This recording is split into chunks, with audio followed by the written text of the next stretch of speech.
What is going on, everyone? My name is Andy. Welcome back to another FPL video, and today it's team selection time ahead of Game Week 13. And I say already team selection time. This usually goes out on Tuesday, so it's not too much earlier, but I'm going to put it out earlier in the day because the deadline is Tuesday at 4:30 p.m.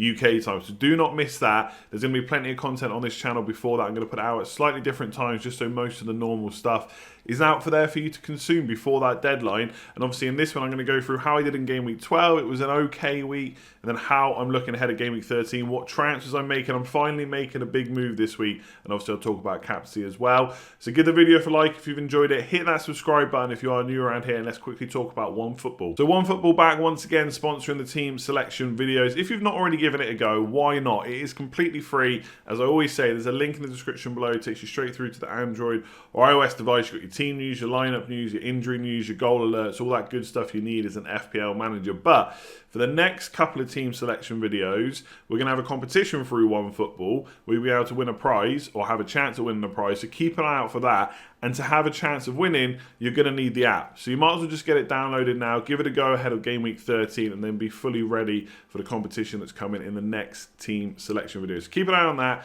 Click that link in the description below, give it a go, and like I said, it's completely free. Okay, so Game Week 12, 54 points. One of those just like whatever weeks. Like, it wasn't great, it wasn't awful. You just don't care about it and you want to move on. It's nothing to shout home about, but nothing to be completely worried about either.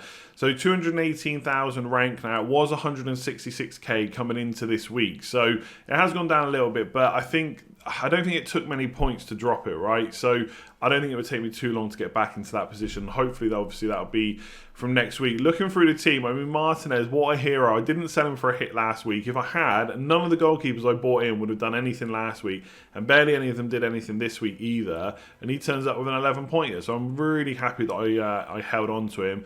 Defence was absolutely nothing to write home about at all. Leeds cannot defend set pieces. Both goals that West Ham scored were from set pieces. And a couple of the other chances that they had that were close as well were also kind of from set pieces or as a result of set pieces as well. So Leeds defence not good. I'm not completely worried about them because I still think they've got some good fixtures coming up, and I'll talk about Dallas a little bit more in particular, but not a good week. And obviously Reguilon conceded to Crystal Palace. They deserved that goal. I would say Spurs felt like they just sat back too much and maybe should have gone on the attack a bit more. You could say that Crystal Palace were playing well, which they were, but Spurs should be the bigger team that wants to go and attack them, and they didn't. They sat back, and in the end, Crystal Palace got a goal that they deserved, and then Reguilon went off shortly after that. So a little bit frustrating there. I was hoping that he could match the Man City defenders, but he didn't this week, unfortunately. And Chilwell conceding to Everton. I don't think that was a result that too many people expected. Like, I didn't really see a clean sheet for Chelsea this week, to be completely honest, but I didn't expect them to lose the game either. So Chilwell to get no attack and returns. A little bit frustrating, obviously, but it is what it is, right? It was a difficult game for Chelsea, and you move on and hope they can get some points over the next kind of 3 to 4. In midfield, Salah captain. So, the first half, everyone's like, oh, why did I get Salah in, etc. And I even tweeted out to say, all it'll take is one penalty in the second half for Salah and everyone's happy again. He nicked a bonus point, 8 points. Look, again, it's not that exciting. You want double-digit hauls from your captain, but not many players that you would realistically captain this week did that. So really happy with another return. That's now 12 weeks, and I've only got a captain blank twice. So that's decent enough. Obviously, try and hit some double-digit hauls over the next few weeks, but happy enough with that. Son with an assist. I mean, a bit like I said, Jamie Vardy's assist for Maddison, for example. I think it was the second goal. I mean, Jamie Vardy did nothing for that goal, just like Son did nothing for the Kane goal. Like a little bit of a pass, then Kane gets a dodgy goal. And so Son comes away with an assist. And I got some interesting stats on him. I'm going to talk about whether to get rid of him soon.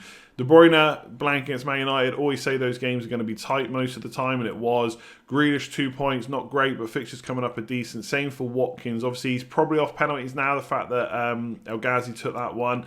I don't know what the situation is there. I still don't know if we're even clear who the first choice taker is at Villa, but it's a real shame that Watkins didn't take it because Dean Smith said they were going to have a conversation about it, and that conversation obviously didn't go too well. Calvert-Lewin popping up with points against Chelsea. Could have had another one almost as well. Just slightly offside for that second assist for another penalty that Ben Chilwell gave away, but it didn't get given obviously in the end.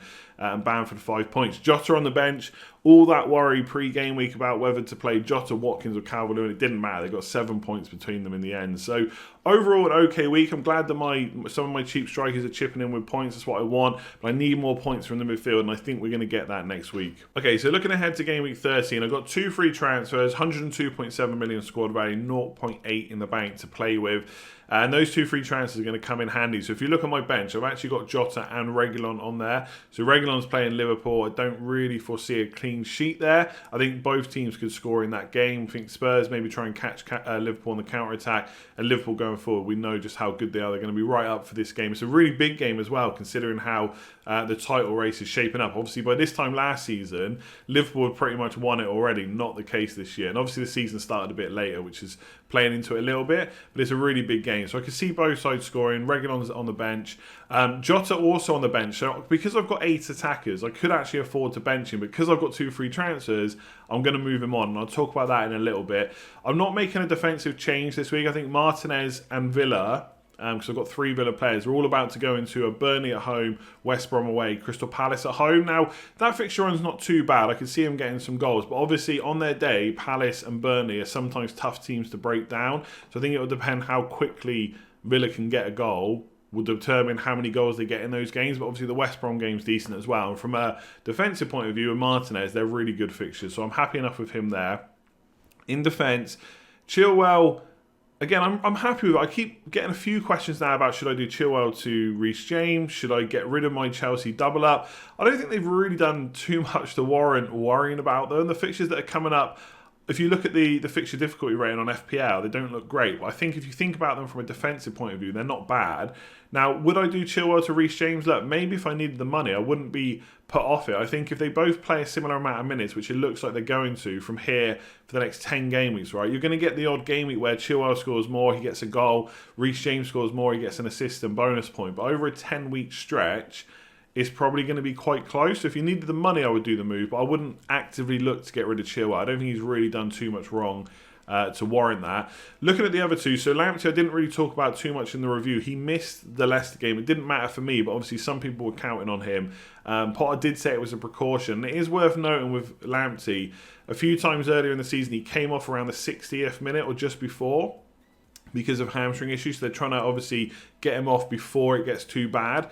And I guess maybe the way he plays kind of, makes that happen, for example. He's constantly up and down the pitch. He's just bombing everywhere.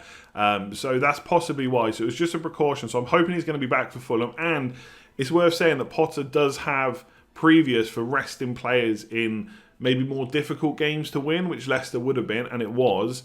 And then he's got Fulham away and Sheffield United at home, so I guess he sees it as better to have Lamptey ready for that than maybe back against the Leicester game where they'd really have to pull out all the stops to potentially get the win there. So maybe that's why. We'll have to wait for press conferences to see if that's an issue. If Lamptey's out, because of my other 2 transfers I'm doing, I probably wouldn't take a hit. I would just play Reguilon.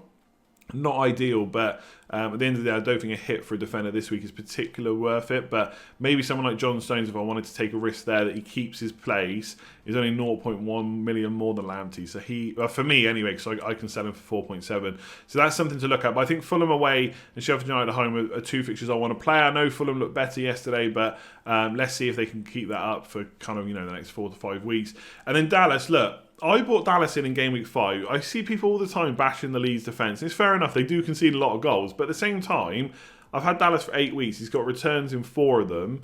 And against easier sides, like maybe Newcastle at home, if Callum Wilson has an off day, there could potentially be a clean sheet there. I think they've got Burnley soon as well. And he's just in a part of a squad rotation. So next week when he's playing Man United, I'm not looking to play him anyway. We'll wait and see what injuries happen. So I think he's okay for this week. Look, I'd rather have maybe a Man City defender or something like that in there, and potentially that will happen when I get some money from my transfers. But this week it's not going to happen. That's the defence I'm playing, and I'm quite happy with it. Okay, so adding in the midfielders, I don't think this is going to take too long, and I am going to do some tinkering at the end to kind of show you my workings almost, a bit like a maths exam. But Grealish, like I said for Martinez, 3 good fixtures that span game week 13, 14 and 15. So Burnley, West Brom, Palace. And then they play 3 games. I think it's against United, Spurs, and there's another top team like Chelsea or someone like that. So it is going to be a difficult, period after that. So 16, 17, and 18, and that is the time when Spurs fixtures get really good again. So potentially, if I take Son out this week, which I'll talk about in a second, then I might look to maybe try and bring him in for Grealish then, or I just keep Grealish through that because then they got good fixtures afterwards. So I'll see what I end up doing with Grealish, but for now he stays. De Bruyne stays, 100% my captain this week. I've seen people ask me about could he be rotated. Sure, he could. But he didn't get rotated barely at all last year. From like I said before, from game week 9 to 27. I think I picked those game weeks because either side he maybe was benched or injured or something like that. He started every game week over Christmas. I think he will again. I think there's a good chance he gets his minutes managed. Like if they're 2-3-0 up against West Brom, you take him off ready for the next game. But I think he's going to start, right? And unless Pep says something about it, I'm not going to know otherwise. So I'm not going to try and second guess it because the other options people are looking at, like Bruno Fernandes, well, I've seen people mention that he needs a rest as well. And why not do it against probably one of the easiest fixtures you're going to play over the next few weeks, Sheffield United? For what it's worth, I don't think Bruno will be rested either. I think it's more likely that his minutes will be managed. But they did try the West Ham game without him. I think that was a little bit different because Champions League was after, but we'll have to wait and see. Either way, De Bruyne is my captain against West Brom. I think it's a great fixture. Yes, they didn't score against United, but they put 2 past Fulham. Should have been more. And obviously they put 5 past Burnley. So I'm not worried about West Brom. Salah stays. I mean, after this week, there's a chance that I captain him for like the next 3 to 4 weeks. So I think his fixtures are just that good. And I don't think, people might look at like Bruno Fernandes in game week 14 against Leeds, but I don't think Salah's fixture against Crystal Palace is that bad either. So potentially captaining Salah a lot, especially if I don't get Spurs players back in. Now, I've talked about getting Spurs players back in. That's because I'm looking to sell Son this week. Now, I can basically get Fernandes in 2 ways. Right? I can get rid of Calvert-Lewin, get Fernandes alongside Son, but have no money in the bank. Or I can do Jota and Son to Souček and Fernandes. That still gets Fernandes in. I still have a pretty good balanced squad. I also have 1.1 million in the bank when I do that. So that might let me change some defenders, for example. If I wanted to... Basically, I'm going to have Chilwell and regular on most weeks. I could add a Reece James or a Diaz or someone like that to the mix as well. So that's possible. And Son, I do not know what to make of him this year, right? He just keeps getting points, and I cannot deny that at all. I almost got rid of him before the bad run of starting with Man City, right? I tweeted this out earlier. And for that 4-game week period, he's got 31 points. I think it's 2 goals, 2 assists, so 4 attacking returns. He's only had 1 shot in the box in that time. He's only created 3 chances and got 2 assists from it. His expected goal involvement, so the number of attacking returns he was expected to get, and look, I know players can overperform this, right? I'm not saying it's a bad thing. I'm not saying Son's a bad player. But it was only 0.73 and he's got 4 returns. So he's maybe been a bit fortunate. I consider myself a little bit fortunate to have 31 points from him over the last 4 game weeks. And I'm not happy about removing him, but it is for Bruno Fernandes. And therefore, I just think for the next couple of fixtures, he's got better fixtures. And then if I want to move back to a Spurs player, I've got Bruno Fernandes, who could be switched to Kane for the same money. He could just be switched back down to Son. And I'm just not sure about going for the 4 premiums right now. I just think it hurts my team a bit too much. And not only do I have to get rid of Calvert-Lewin, who just doesn't stop getting points, it also means I have to go with Watkins and Bamford with no money in the bank. And therefore, if I need to upgrade, there's not many players I'd want to downgrade to that from them.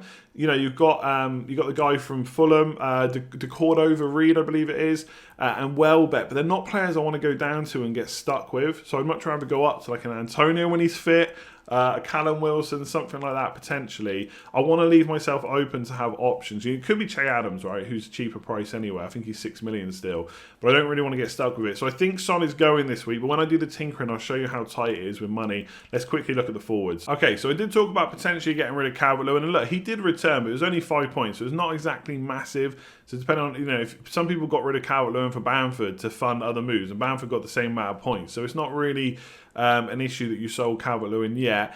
And I'm still tempted by it. I think a lot of people can do the 3-5-2 with Bruno Fernandes as well as Son, but have Calvert-Lewin and Bamford. If I could have those two and get rid of Watkins instead, then I'd be much more up for doing it. But having to get rid of Calvert-Lewin, like I said, leaving myself with these two, Bamford and Watkins, it's okay for like 2 to 3 game weeks. But then it doesn't look great at all, I don't think, having them. And now that I've got through the Chelsea game, it's a bit like Son, right? I got through the Man City and Chelsea game, and therefore it felt okay to keep him for Arsenal and Palace. Now I've got through the Chelsea game for Calvert-Lewin. The next 3 don't seem so bad. I think it's Leicester, Arsenal, and Sheffield United in that mix as well. So Sheffield United looks like a great fixture. So I'm not too bothered about keeping it now. I think Bamford looks like really good value still. Only got the assist against West Ham, but still, an attack and return, 5 points, happy enough with that. Watkins is not such a good option without penalties, I assume. Or I would say, sorry, not that I would assume, I would just say he's not. No player is better without penalties, although his record is not great, so maybe he is. But again, the next few fixtures are good. He is someone that, when you get to that Villa fixture list, unless I know they've got a double game week coming, I probably will look to get rid of him for that 3 game week spell, and that's when I want a bit of money. I could just go to Che Adams, because Southampton looking really good.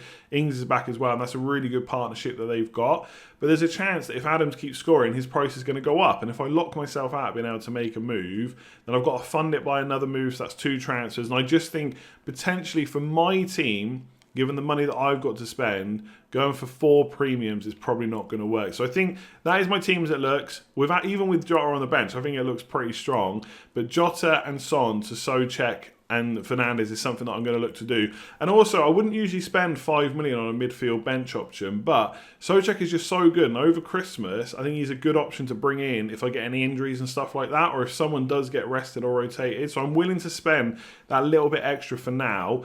And I have got one eye on that double game week fixture in game week 19 where he's going to play. I think it's West Brom and Burnley at home.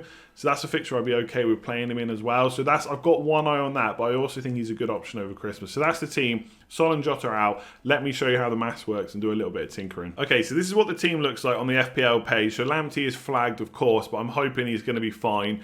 To be completely honest, even if he was out, like I said earlier, I'd probably just play Reguilon instead. So I'm not too concerned about him. And I don't think it's going to be a long-term injury anyway. If Potter says something different in press conferences, I might change my mind.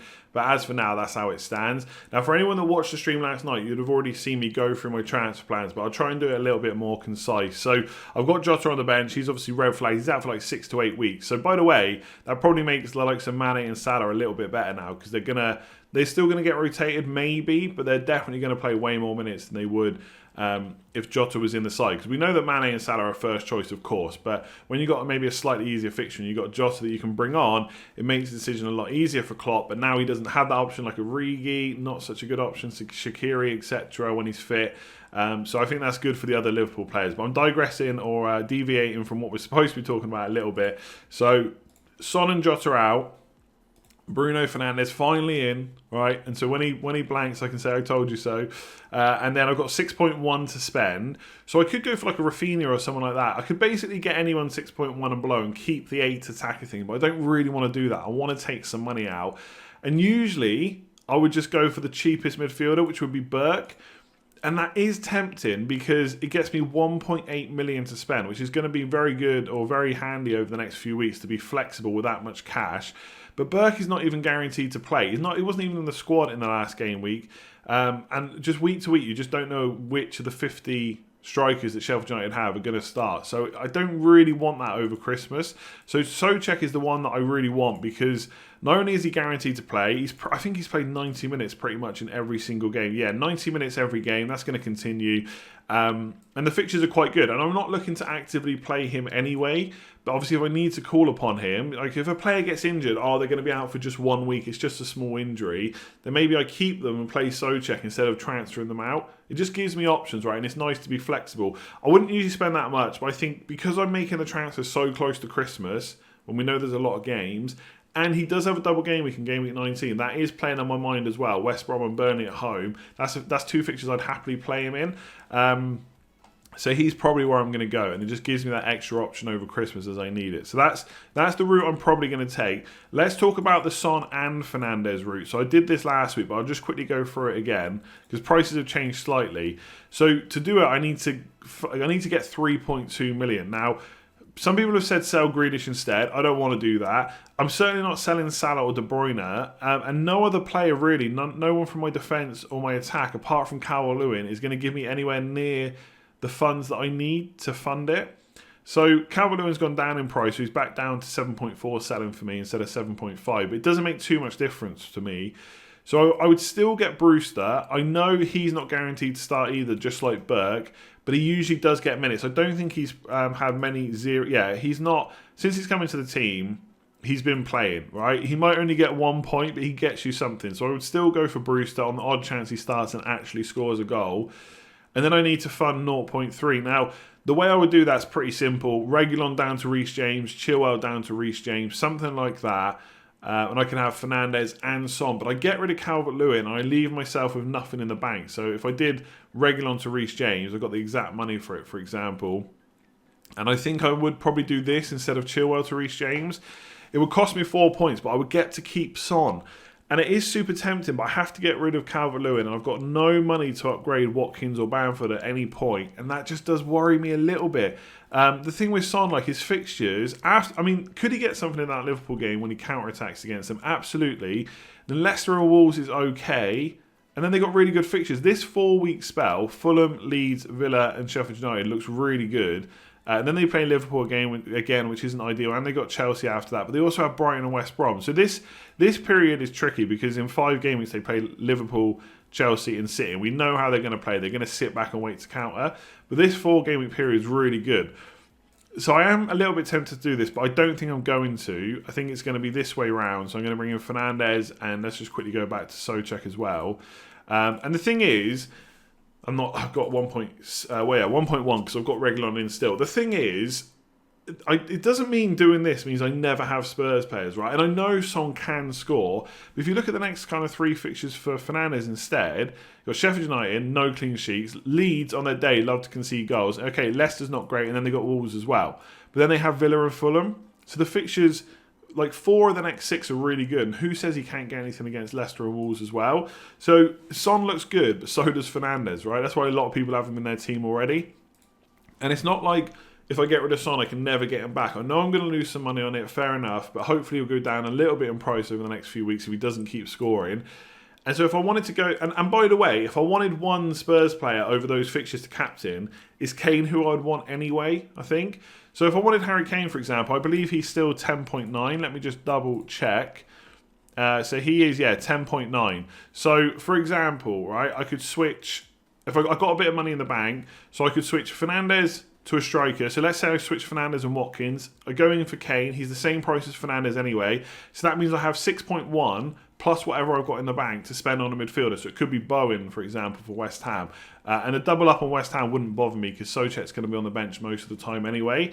So that leaves me quite flexible to do that. I would take 2 free transfers, but it does mean if I really felt like I had to have that Spurs player, I could have them. Maybe De Bruyne gets injured, Salah gets injured, whatever it might be. There's options to go for Kane up front, right, if I need to. And obviously, I can just switch Fernandes back to Son and have extra money to spend. So it's not like I'm locking myself out of Spurs players forever. But I do think for the next few fixtures, Fernandes has better fixtures than Son, and I don't want to lose Calvert-Lewin and leave myself with no money in the bank. So that is probably what I'm going to do next week, at least, or this week I should say. It leaves me 1.1 in the bank, and then the idea would be to roll the transfer in game week 14. I think over Christmas, the more times I can roll it, because at some point there will be a disaster that happens, and I'll need to rectify it with a few transfers. I think the more I can roll transfers, the better. So that will be my plan for game week 14. But if something crops up, I'll make the move, and I've got a bit of money in the bank to do it. There we go. That's it for this video. Let me know in the comments below. 1, what do you think about getting rid of Son? And 2, what do you think about finally bringing in Bruno Fernandes? Is it a good move, or should I just get rid of Calvert-Lewin? Let me know in the comments below. Give the video a like if you enjoyed it, and subscribe if you're new around here. Very close to 125k now. If you've not already checked out OneFootball, like I said, absolutely free app. Click that link in the description below. It'll take you through to download it, and you are going to need it for the competition that's coming over the next couple of team selection videos, so keep an eye out for that. And lastly, I want to talk about Patreon at patreon.com/letstalkfpl. If you're not already signed up, make sure you do go over there and give it a look. There is a link for that in the description below as well. So when I've done my transfers and absolutely confirm them, there'll be a team reveal over there as well. There's Slack access, great little community on there, always discussing games, what to do, etc. Rate my team, all that stuff. WhatsApp access, extra content as well. There'll be a Q&A over there tomorrow before the deadline. So if you want to check that out, link in the description below. And everyone that signs up goes up on the Legends wall as well. And I want to do a quick shout out to whoever is signed up since the last video and stream, which is Be Please. I think that's how you pronounce it. There was no name on there, so that's what I've put up for this one. So thank you very much for everyone that's already signed up and supported. Thank you to everyone that's watched, liked, subscribed, commented, all that good stuff. Go and check out OneFootball, and I will be back probably later today with a game week preview, and then I'll have the captaincy and deadline stream tomorrow, and then we look ahead to game week 14. Thanks for watching. I'll see you soon.